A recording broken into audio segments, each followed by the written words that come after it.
sommes dans un monde, en fait, qui est plein d'injustice, avec des êtres humains qui sont pleins d'injustice. Et chaque jour, quand on ouvre les journaux, nous sommes confrontés à des nations qui se combattent.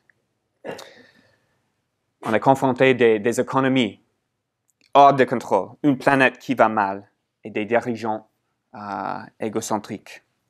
Et c'est facile de lancer ces accusations aux autres, aux chefs qui ont du pouvoir et de l'argent, qui font les mauvaises décisions, qui gâchent le monde. Et souvent, je pense que si j'étais plus puissant, en fait, si c'était moi aux manettes, je ferais mieux qu'eux. Je ferais mieux. Moi, je ferais différemment. Peut-être que vous avez eu les mêmes pensées, les mêmes pensées que moi. Mais si je suis honnête, je ne sais pas comment j'agirais si j'étais dans la position des puissants, avec les tentations qui viennent avec le pouvoir et l'argent. Étant donné comment je gère ma vie maintenant, est-ce que je ferais un meilleur roi que d'autres?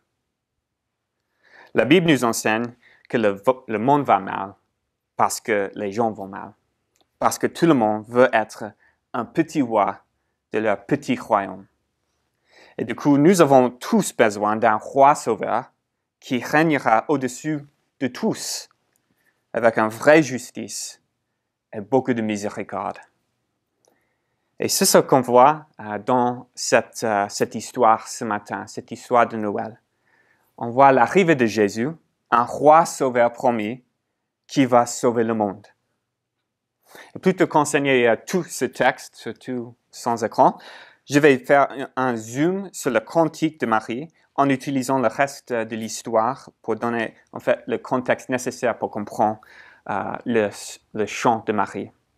Donc, pour résumer l'histoire qu'on vient d'entendre, Dieu envoie l'ange Gabriel à Marie pour lui annoncer qu'elle va tomber enceinte miraculeusement par Dieu.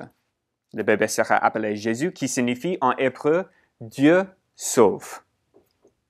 Ce Jésus est le descendant d'un ancien roi d'Israël, David. Et il est aussi déclaré d'être le Fils de Dieu. Et il est destiné de régner pour toujours. Marie, c'est clair, Marie a du mal à comprendre. Et l'ange lui donne un signe pour confirmation de cette promesse. Il lui explique que sa tante Élisabeth, qui est trop âgée d'enfanter, elle est aussi tombée enceinte, miraculeusement. Et c'était l'histoire qui précède celle de Marie dans le livre de Luc. Et donc Marie croit, et elle se dépêche pour aller visiter Élisabeth. Et ça aurait été un voyage de 10 jours à pied. Dès qu'elle arrive, le bébé dans le ventre d'Élisabeth reconnaît la présence de Jésus et sursaute dans le ventre de sa mère. Et Élisabeth déclare d'une manière prophétique qu'elle sache que Marie est enceinte avec un roi, son roi sauveur. Et le message de l'ange se confirme. Et c'est un moment d'extase. C'est incroyable ce qui se passe. Et puis Marie répond avec un chant qui nous montre la signification de l'arrivée de Jésus, la vraie sens de Noël. Et ce que Marie nous apprend par son cantique peut se résumer ainsi. Je vais donner la structure qui serait là. Par Jésus, le roi sauveur, Dieu offre sa grâce aux humbles. Il offre sa grâce à Marie, et on voit cela si vous avez une Bible. Il offre sa grâce à Marie en versets 46 à 49. Il offre sa grâce au monde, en versets 50 à 53. Et il offre sa grâce à son peuple, en versets 54 à 55.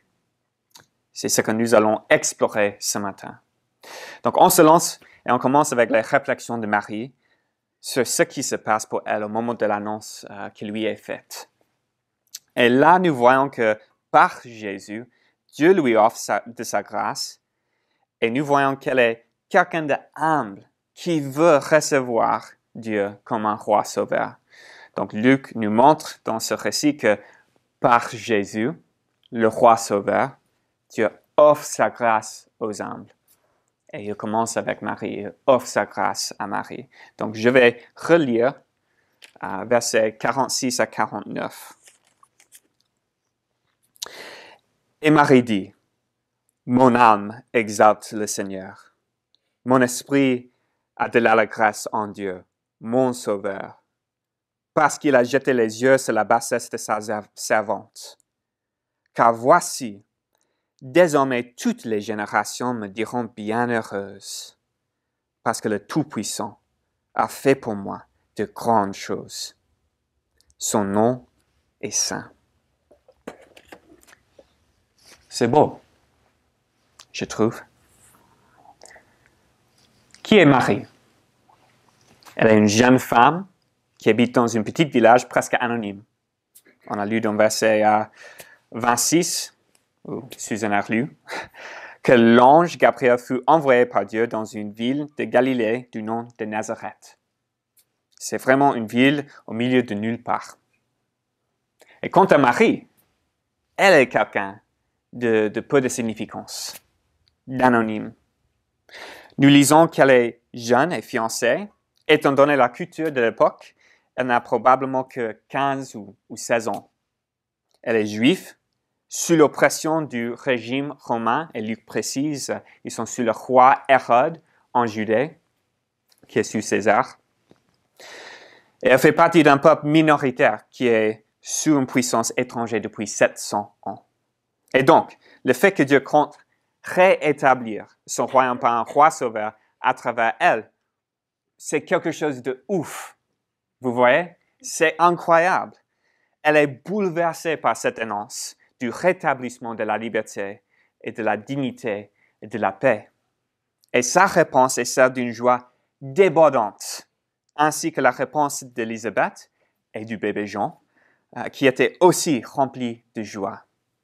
La venue de Jésus est une occasion d'allégresse pour ceux qui sont d'une position humble et qui ont besoin d'un sauveur. C'est pourquoi Marie dit en versets 46 et 47, « Mon âme exalte le Seigneur, et mon esprit a de l'allégresse en Dieu, mon Sauveur. » La période de Noël est une saison de joie. Et quelle est la dernière fois que vous avez expérimenté une joie comme celle de Marie? Une joie telle que votre âme éclate. La joie de Marie, en fait, la clé de la joie de Marie, c'est elle découle de la grâce qu'elle a expérimentée. C'est-à-dire, Marie a reçu la faveur de Dieu imméritée. C'est la définition de la grâce. Ce n'est pas quelque chose qu'on gagne, c'est un cadeau. C'est le cadeau de Noël. Et on voit cela dans verset 48, où Marie nous explique la raison de sa joie. Elle dit, parce qu'il a jeté les yeux sur la bassesse de sa servante. Et en verset 49, parce que le Tout-Puissant a fait pour moi de grandes choses. Du point de vue de Marie, elle n'était pas digne de recevoir un tel grand cadeau de Dieu. Réfléchissez pour un moment sur un Noël ou peut-être un anniversaire où vous avez reçu un cadeau magnifique, hyper généreux et que vous étiez étonné et heureux. Et puis, imaginez en fait, que vous n'avez pas vraiment reçu ce cadeau en tant que cadeau. Qu'en fait, vous avez donné l'argent à la personne pour qu'elle vous achète le cadeau que vous vouliez. Et puis, lors du jour de Noël ou de votre anniversaire, elle ou il vous présente le truc. Qu'aurait été votre réaction? Aurez-vous eu la même joie, le même niveau de joie si c'était un cadeau? Non. Non, parce que, en fait, ce n'était pas un cadeau. C'était quelque chose que vous avez mérité. C'était quelque chose que vous avez acheté. Et la joie de Marie, c'est la joie de la grâce. C'est la joie d'un cadeau. Cependant, il y a une croyance aujourd'hui, parmi plusieurs, que Marie a été choisie par Dieu pour être la mère de Jésus parce qu'elle était si pure. Elle aurait mérité d'une façon. Mercredi de cette semaine, l'Église catholique va fêter l'Immaculée Conception, c'est-à-dire le dogme de Marie, que Marie est née sans tache et du coup exempte du péché originel. Et puis, depuis sa naissance, elle aurait vécu une vie sans péché pour qu'elle puisse être un récipient parfait pour Jésus. Mais tout cela ignore le texte devant nos yeux. Et en fait, c'est vraiment juste une fabrication ecclésiastique. On ne trouve dans aucune partie de la Bible une explication de comment Marie est née avec ou sans péché. Et le texte est clair, super clair sur la nature de ce qui se passe en Marie. L'ange Gabriel salue Marie en verset 28 en disant « Je te salue, toi à qui une grâce a été faite. » Et en verset 30, il lui dit « Tu as trouvé grâce auprès de Dieu. » Quelle est la grâce dont il parle? C'est clair dans la phrase suivante. « Voici, tu deviendras enceinte. » Elle est l'objet de grâce, c'est-à-dire une faveur imméritée. Et la grâce fait référence au fait que Dieu la rend mère du roi sauveur du monde. On essaie de ne pas être clivant dans notre Église. Et peut-être que vous pensez que je m'inquiète avec des petites choses sans importance. Pourquoi c'est important que si Marie a été parfaite ou non? Je dirais parce que si Marie est née sans tache, sans péché originel, ça signifie que Dieu était depuis le début capable de rendre quelqu'un sans péché. Il aurait simplement choisi de ne pas le faire avant Marie, qui aurait été la première à naître sans péché. Et dans ce cas, que serait le but de l'Évangile? De la venue de Jésus, qui va mourir justement pour les péchés du monde. Y aurait-il plusieurs moyens de salut? Un pour Marie et un pour le reste du monde, qui a toujours besoin d'être pardonné du péché? Ne me comprenez pas mal. Je pense que Marie est un modèle magnifique de la foi chrétienne que nous devrions tous imiter. Pour plusieurs raisons. D'abord, dans le texte, on voit qu'elle a une large compréhension de la Bible puisqu'elle cite plusieurs textes bibliques dans son cantique. Elle connaît la Bible. On voit aussi qu'elle a suivi la loi de Dieu dans sa relation avec Joseph puisqu'ils n'ont pas eu de relations sexuelles avant le mariage. Ils ont honoré Dieu dans leur relation. De plus, on voit sa foi louable quand elle a cru l'ange Gabriel et s'est soumise en tant que servante à la volonté de Dieu, le Dieu qu'elle appelle son Seigneur et son Sauveur. C'est très fort. Surtout quand on considère les conséquences d'une grossesse miraculeuse. Cette grâce de Dieu pour elle apporte tellement de problèmes pour sa vie. Imaginez la réaction de Joseph et sa famille quand elle leur explique qu'elle est devenue enceinte par Dieu et qu'elle n'a pas couché avec quelqu'un. Si vous essayez de dire pareil à vos parents quand vous étiez jeune, « Ah non, papa, c'était un miracle de Dieu, je t'avoue. » C'est dingue. Et en fait, on n'a pas besoin de l'imaginer. C'est écrit dans l'Évangile selon Matthieu, où on le voit la réaction de Joseph. Il envisage de se séparer de Marie, pensant qu'elle a été infidèle. Plus tard, c'est l'accusation des adversaires de Jésus, qui insinue qu'il est né d'une manière illégitime. C'était une chose de honte, d'humiliation pour toute la famille de Marie au sein de la communauté juive. Et c'est là, j'imagine, qu'elle y a tout de suite pensé quand elle a humblement accepté de recevoir Jésus. Bien sûr, Marie est un exemple pour nous tous aujourd'hui. Mais elle n'est pas dans une autre catégorie de l'humanité. Elle était comme tous les êtres humains de l'histoire du monde et de la Bible, une pécheresse qui avait besoin d'un sauveur et qui avait besoin de la grâce de Dieu. Et donc, Sa réponse est la réponse modèle pour nous aussi. Une réponse d'humilité, de joie, de foi, de louange envers Dieu. Dans l'annonce faite à Marie, Dieu montre sa puissance par sa grâce envers une femme anonyme. Dieu se soucie de tout le monde, même de ce que le monde déclare insignifiant. Le Tout-Puissant installe son roi pour toujours par un acte miraculeux envers une femme de peu d'importance, et ce n'est pas du tout à quoi le monde aurait pu s'attendre. Ce n'est pas du tout la façon de laquelle le monde imaginait l'autorité et le pouvoir, mais c'est la décision de Dieu. C'est pourquoi Marie déclare en verset 49 que son nom est saint, c'est-à-dire Dieu est totalement séparé et différent que tout le reste du monde. Dieu fait ce qu'il veut et rien n'est impossible pour lui. À ce moment, Marie tourne son attention de comment Dieu agit envers elle à comment il agit envers le monde. Et tout ce qu'on voit chez Marie est un modèle pour tout le monde. Le caractère de Dieu ne change pas et la réponse requise envers Dieu est la même pour tous. Donc on voit cela dans versets 50 à 53 qui nous montre que, de nouveau, par Jésus, le roi sauveur, Dieu offre sa grâce aux âmes et offre sa grâce au monde.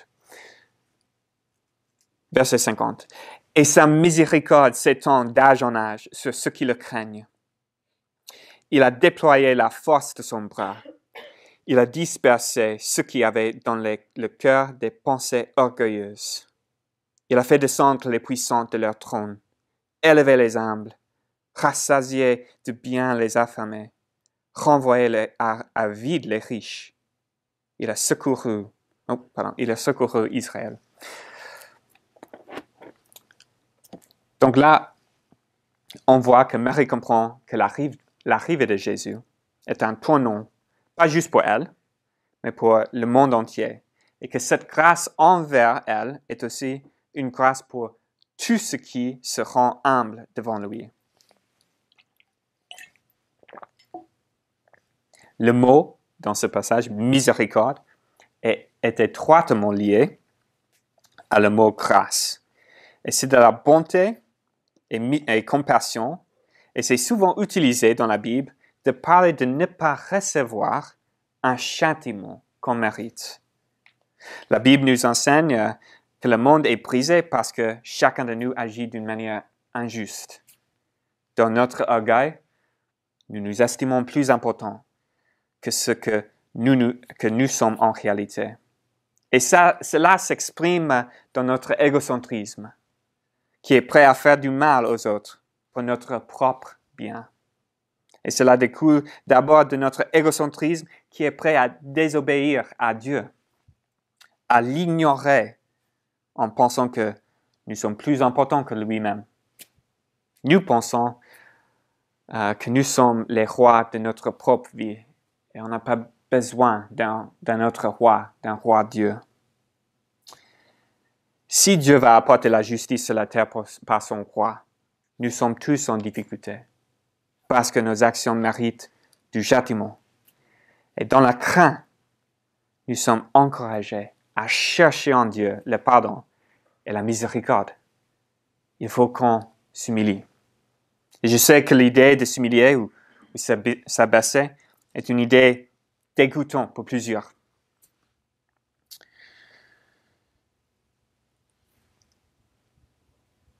Pardon, j'ai perdu mon place. Dégoûtant pour plusieurs.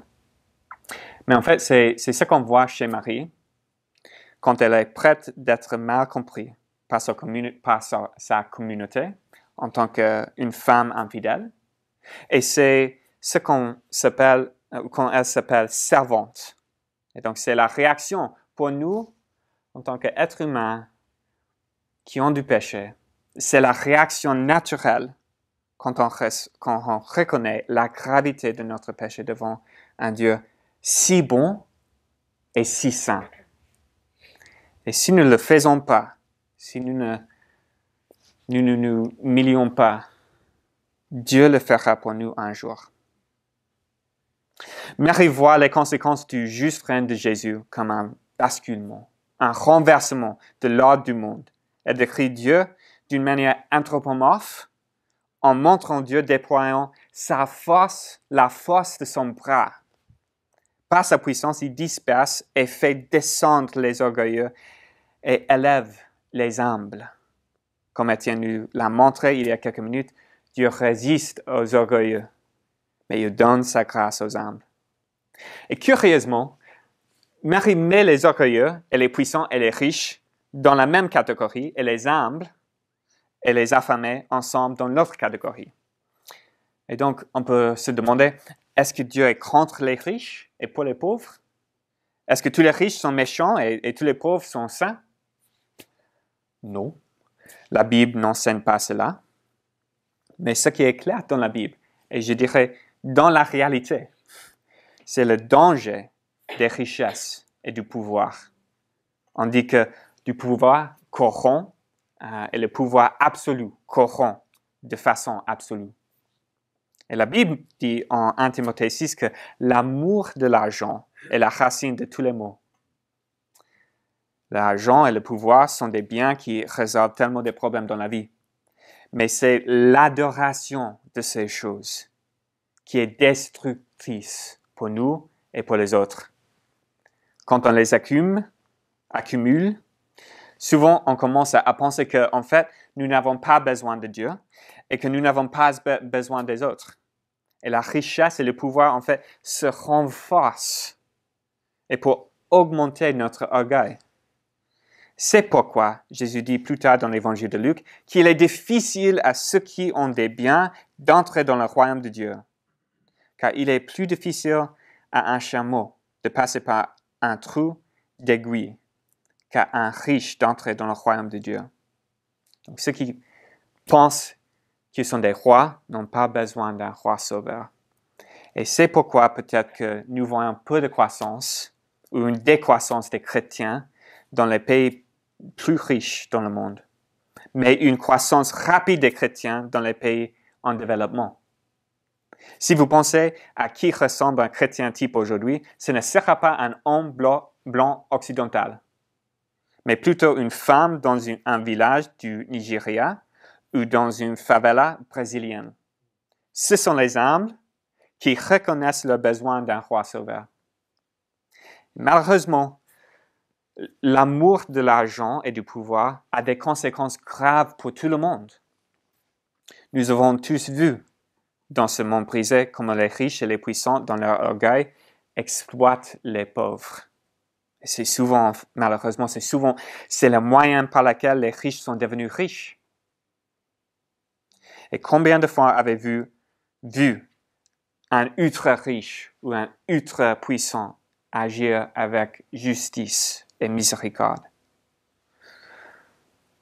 La venue de Jésus, le roi sauveur, est une bonne nouvelle pour ceux qui se désirent ardemment la justice, qui prient pour que son règne vienne, que sa volonté soit faite sur la terre comme au ciel. Et c'est le désir de Marie. En fait, c'est la vision qu'elle proclame. Remarquez que cette partie de son cantique est dans le temps du passé. Il a déployé la force, il a dispersé, il a fait descendre, il a élevé, rassasié, renvoyé. Pour Marie, l'arrivée de Jésus marque un changement absolu dans l'histoire du monde. Et son règne est si assuré, c'est comme déjà fait. C'est parce qu'elle voit Jésus comme l'accomplissement des promesses de Dieu à son peuple il y a des siècles. Et Dieu tient ses promesses. On peut le considérer comme déjà fait. C'est ce qu'on voit dans cette dernière partie de son cantique. Par Jésus, le roi sauveur, Dieu offre sa grâce aux humbles. Il offre sa grâce à son peuple. Versets 54 à 55. Je lis. Il a secouru Israël, son serviteur, et s'est souvenu de sa miséricorde, comme il avait dit à nos pères, envers Abraham et sa descendance pour toujours. Ici, Marie fait référence à ses ancêtres et à comment Dieu a agi envers eux. L'arrivée de Jésus n'est pas un miracle de Dieu par hasard sans sens, mais plutôt l'accomplissement de ce que le peuple de Dieu a toujours attendu, les promesses de Dieu. Même s'ils n'ont pas totalement compris comment cela se passerait. L'annonce de l'ange Gabriel a déjà lié Jésus à une promesse de Dieu à David. Il y a 100 ans, Dieu a dit à David, David était le roi d'Israël à l'époque, Dieu a dit qu'il aurait une descendance de lui qui régnera pour toujours, qui régnait pour toujours. Mais cette promesse à David rappelle la promesse donnée au père de la nation d'Israël, en fait, il y a 2000 ans avant l'arrivée de Jésus. Au milieu d'un monde déchu, Dieu a choisi de se révéler à Abraham et lui offrir une relation avec lui par sa grâce. À l'époque, Abraham et sa femme Sarah étaient très vieux et Dieu lui a promis de les bénir avec une descendance miraculeusement quand même. Je vais lire la promesse de Dieu à Abraham en Genèse 17. Donc, si vous voulez tourner là, je vais être là. Genèse 17.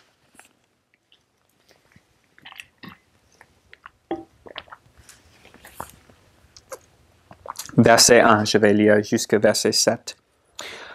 Lorsque Abraham fut âgé de 99 ans, l'Éternel lui dit, « Je suis le Dieu puissant, tout-puissant. » On a entendu cela chez Marie.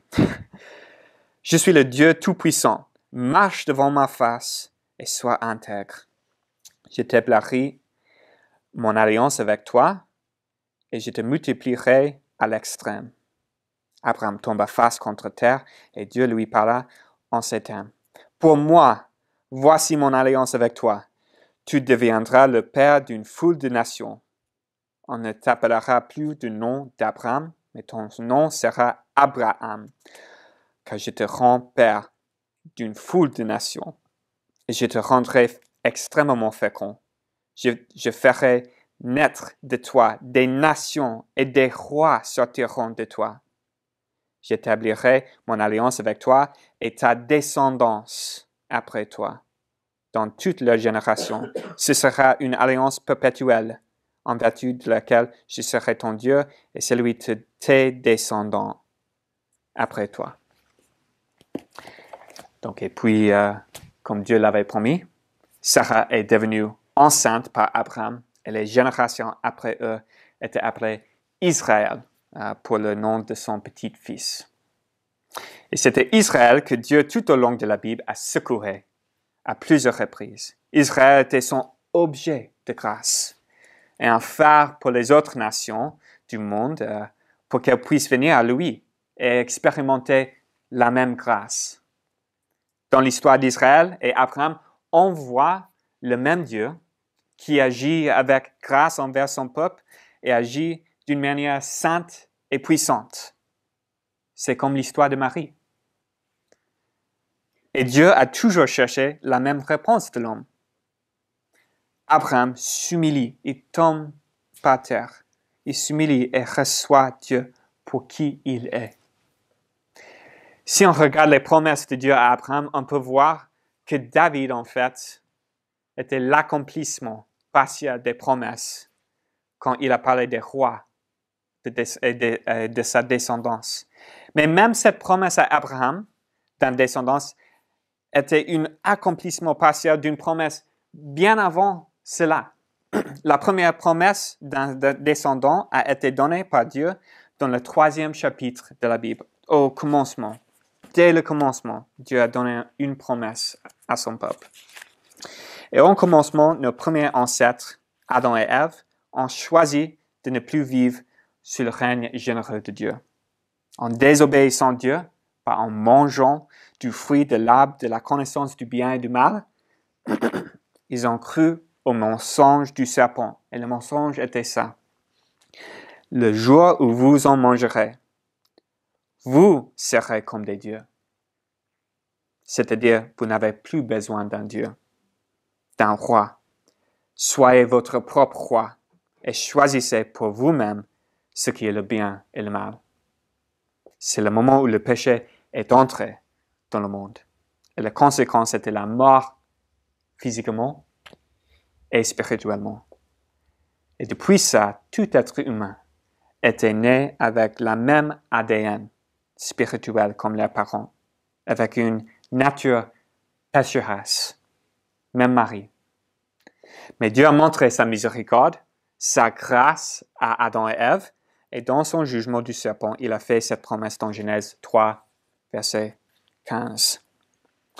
Je mettrai inimitié entre toi et la femme, entre ta descendance et sa descendance. Celui-ci t'écrasera la tête et tu lui écraseras le talon.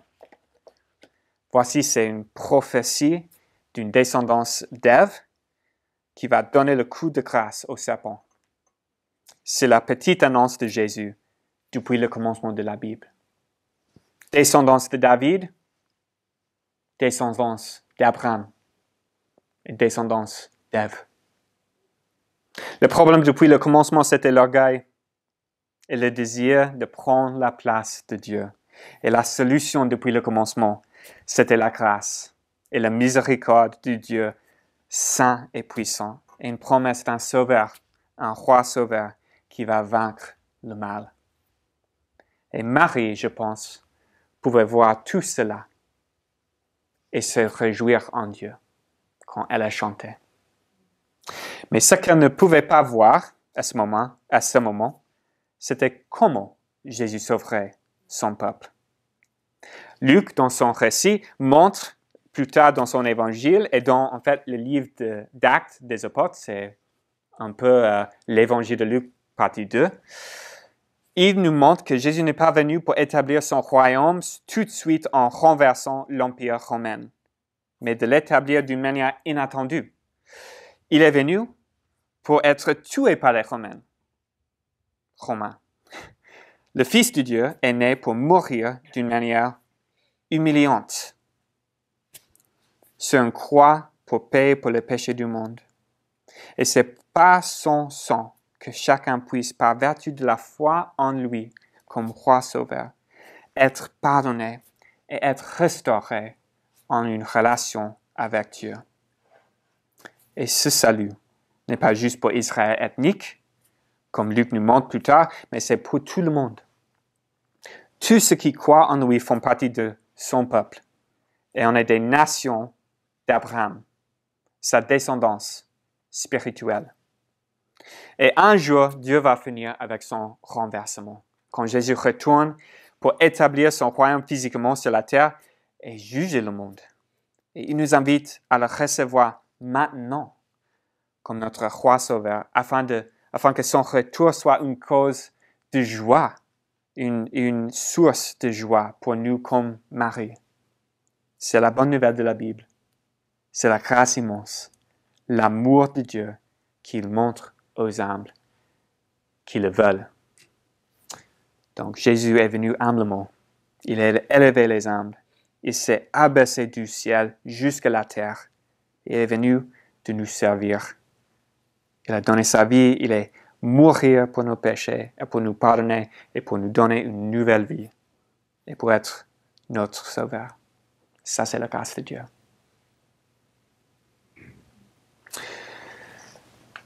C'est le message de Noël. Peut-être c'est un peu différent que vous imaginez.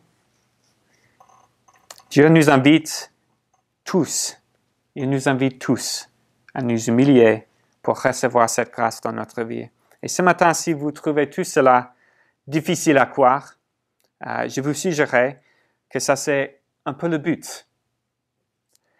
Je pense qu'une raison Dieu a choisi d'agir par la naissance virginale de Jésus, c'est parce que si vous croyez que Dieu pouvait faire cela, vous pourriez croire le plus grand miracle du monde, que quelqu'un puisse vivre un changement de vie total, un changement de cœur.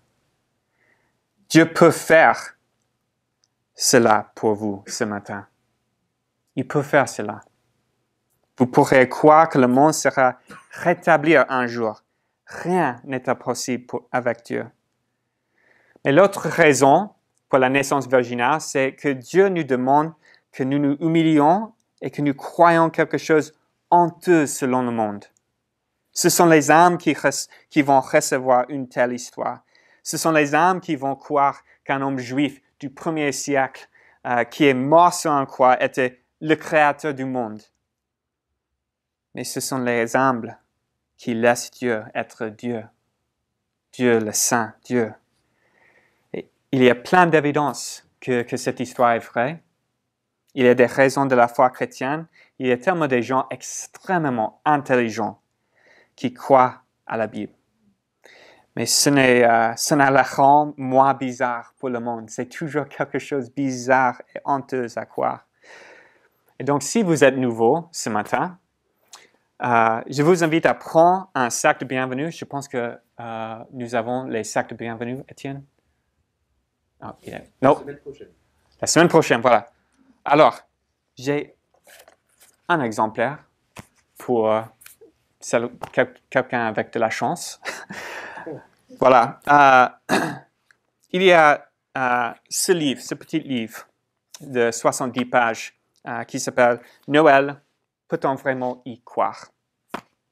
C'est un livre qui explore les blocages typiques que nous avons quand on lit les histoires de Noël dans la Bible. Et voilà, c'est mon cadeau. On a pas beaucoup d'exemplaires ce matin, mais pour quelqu'un, c'est un cadeau et on va avoir plusieurs exemplaires la semaine prochaine si vous venez. À vous ce matin si vous êtes nouveau. Et si vous avez des doutes sur la vérité du récit de Noël, ça c'est de lire cela, c'est une bonne application de notre texte biblique ce matin parce que c'est de venir humblement pour lire ce que quelqu'un a à dire sur quelque chose de miraculeux. Et donc, je l'ai lu la semaine dernière et c'est super. Je le recommande. Si vous êtes chrétien ce matin et que vous croyez en Jésus déjà, je vous invite ce matin à imiter Marie. À imiter Marie, à vous humilier devant votre roi sauveur et le célébrer joyeusement ce Noël. Il est le plus grand cadeau que nous pouvons jamais recevoir. Je vais prier.